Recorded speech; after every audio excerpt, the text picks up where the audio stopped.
from my channel, The Mental Traveler. I'm Caro Herrera, and today I'm going to be reviewing the 4th season of the series, The Crown. The 4th season of this Netflix production was released in November 2020. It consisted of 10 episodes, and it starred Olivia Colman, Tobias Menzies, Helena Bonham Carter, Gillian Anderson, Josh O'Connor, Emma Corrin, Marion Bailey, Erin Doherty, Emerald Fennell, Charles Dance, Richard Roxburgh, Claire Foy, Kevin McNally, Andrew Buchan, and Gemma Jones. Before I begin though, let me just say that this will be a video with spoilers because I just can't feel I can give The Crown a really proper review without going into details. So if you haven't seen it, beware.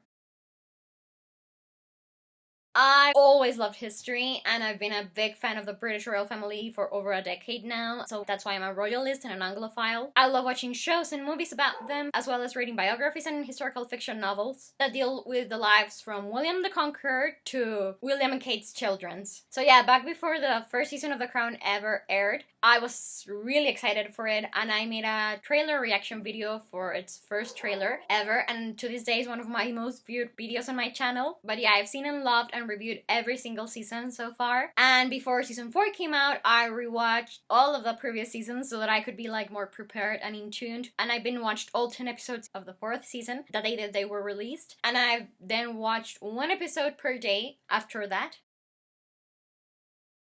Season 4 starts in 1977 and ends in 1990 or 91. We follow Margaret Thatcher's years as Prime Minister, as well as Princess Diana from the time she's around 17 to 28. Some of the key events it portrays are the courtship and marriage of Charles and Diana, Charles and Camilla Parker Bowles' affair, Lord Mountbatten's assassination, the Falklands War, magical Fagans break-in at Buckingham Palace, and much, much more.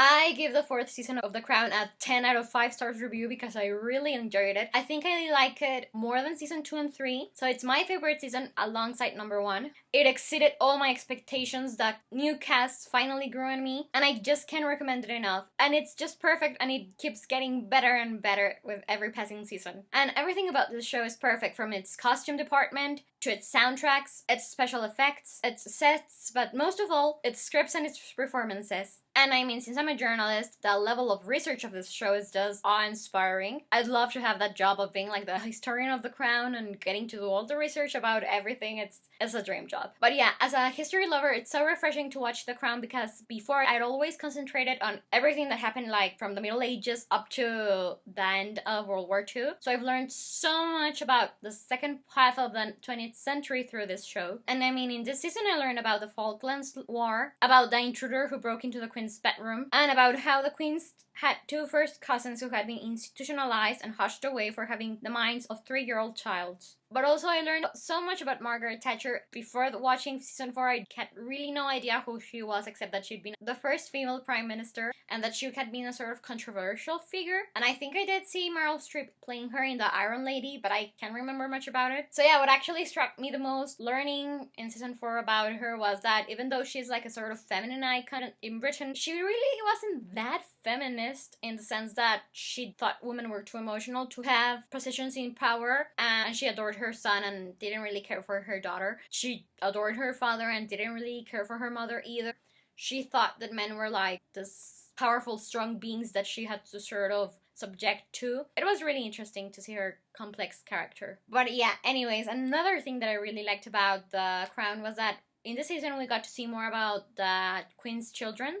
Because while I agree that the important focus should be on the Queen and her direct heirs, it's nice to see what is happening with everyone else from time to time. And I thought it was really nice that we finally saw Prince Philip and Queen Elizabeth in the 4th season growing closer again, because in season 3 I felt that they weren't really a team because they had separate storylines. So it was rewarding to finally see them in this place where they're settled in their marriage after all the struggles they went through in season 1 and 2. I really enjoyed the way in which Prince Charles' storyline, how they did cover how Lord Mountbatten's death influenced his marrying Diana. And I mean, before watching season 4, but she wasn't like my favorite royal or anything, and I really do like Charles and Camilla because I can see how happy they are nowadays that they are finally married. But after seeing season 4, I think that they were really, really mean indeed to Diana. She was a really sweet, sweet, complicated young woman who needed to be loved, and Charles couldn't give that to her because he needed to be loved. It was just all sort of sad and tragic, and it opened up my eyes and made me appreciate Diana more than I'd ever done. And I mean, Emma Corrin was just a breakthrough.